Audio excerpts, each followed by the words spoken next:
আজ 28শে মার্চ বোলপুরে ডিওয়াইএফআই ও এসএফআই বোলপুর ও বিশ্বভারতী লোকাল কমিটির উদ্যোগে এক পদযাত্রা ও পথসভার আয়োজন করা হয়। বোলপুরে সিপিআইএমের পার্টি অফিস থেকে এই পদযাত্রা শুরু হয়ে চৌরাস্তা ও চিত্রা মোড় অতিক্রম করে শান্তিনিকেতন স্টেট ব্যাংকের নিকট পৌঁছে পথসভায় পরিণত হয়। সভা থেকে সংগঠনের পক্ষ থেকে শিল্প চাই, কাজ চাই, বাম পথে বাংলা চাই স্লোগান তোলা হয়। উদ্যোক্তাদের অভিযোগ, শিল্পের অভাবে বীরভূমের যুব সমাজ কাজের সন্ধানে পরিযায়ী হতে বাধ্য হচ্ছে। পাশাপাশি দীর্ঘদিন স্কুল বন্ধ থাকায় গরিব ঘরের পড়ুয়ারা চরম সমস্যার মুখে পড়েছে। এই পরিস্থিতির প্রতিবাদে এবং শিল্পায়ন ও কর্মসংস্থানের দাবিতে এই কর্মসূচির আয়োজন করা হয়েছে বলে জানান সংগঠনের নেতৃত্ব।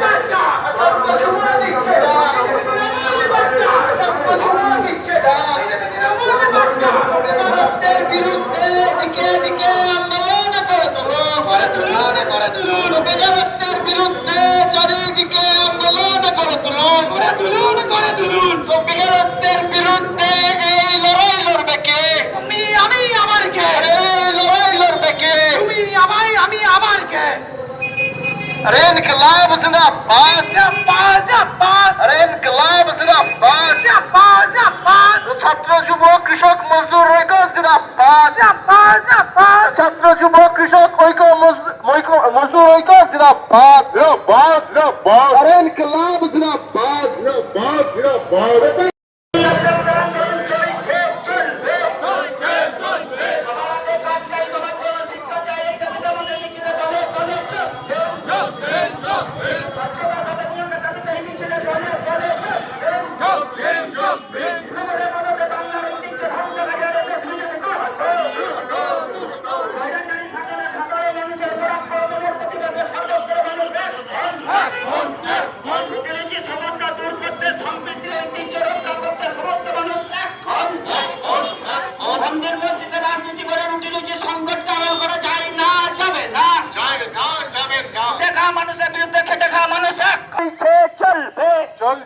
চলবে রাজ্যে বেকারের সমস্যা মেটাতে প্রতি বছর এসএসসি নিয়োগ করতে হবে। পদযাত্রা এবং পথসভা আজকে মূলত বেকার বিরোধী একটা প্রোগ্রাম আছে। গোটা দুনিয়া জুড়ে যে বেকারের সমস্যা, সেই সমস্যা প্রতিনিয়ত দিন দিন করে বাড়ছে। তার বড় উদাহরণ হচ্ছে যে প্রতি বছর যে আমাদের রাজ্যে মাধ্যমিক এবং উচ্চ মাধ্যমিকে যে 8 লাখ করে ছেলে বেরোচ্ছে, 8 লাখ 10 লাখ করে ছেলে বেরোনোর কারণে এই 15 বছরে কম বেশি 1,20,00,000 লক্ষর মতন ছেলে বেকার হয়ে গিয়েছে।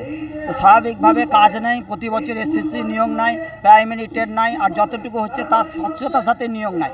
আমরা বিভিন্ন দাবি দাওয়া নিয়ে এবং বেকারের সব হাতে যাতে কাজ থাকে এবং সবার জন্য যেন শিক্ষা থাকে, সেই দাবি নিয়েই আমরা আজকে পথে নেমেছি। আমাদের বাম ছাত্র যুব ঐক্য যে সংগঠন হচ্ছে, সেই সংগঠনের। আমার নাম হচ্ছে পঞ্চানন দাস। রাজ্য জুড়ে আমরা বাম ছাত্র যুব সংগঠন বেকার দিবস হিসেবে চিহ্নিত করি এবং দেশ এবং রাজ্য জুড়ে, বিশেষ করে আমাদের পশ্চিমবাংলায় যে বেকারত্বের সমস্যা, যার জন্য দায়ী দুই রাজ্য সরকার এবং কেন্দ্রীয় সরকার বিভিন্নভাবে, তার বিরুদ্ধে আমরা সর্বস্তরের মানুষের ঐক্য তৈরি করে, বিশেষ করে ছাত্রছাত্রীদের এখানে গুরুত্বপূর্ণ ভূমিকা নিয়ে এসে আমরা চাকরির দাবিতে, আমরা কর্মসংস্থানের দাবিতে এবং রুজির লড়াইয়ের কথা জানাতে আজকে আমরা এই পথসভায় নেমেছি। আমাদের সেই বোলপুর থেকে বোলপুর হয়ে শান্তিনিকেতনে মিছিলটা এলো। মিছিল শেষে আমরা এখানে পথসভা করছি। আমরা জানাতে যাচ্ছি যে বোলপুরের মানুষজনদেরকে, যেভাবে আজকের দিনে, আজকের পরিস্থিতিতে এটা খুব গুরুত্বপূর্ণ যে ধর্মের নয়, জাতের নয়, অন্যান্য পপুলিস্ট কালচারের নয়, রাদার যেটা কাজের যে প্রশ্ন, যে কর্মসংস্থানের প্রশ্ন, রুজি শ্রেণীর প্রশ্ন, সেইগুলো যেন আমরা তুলতে পারি, সেই বার্তাটা জানান দিয়ে এইখানে এসে অবস্থান নিয়ে আমরা একটা পথসভা করছি। এটা হচ্ছে আজকে আমাদের কর্মসূচি। আপনার পরিচয়? আমি দেবজিৎ, আমি বিশ্বভারতী অর্থনীতির ছাত্র।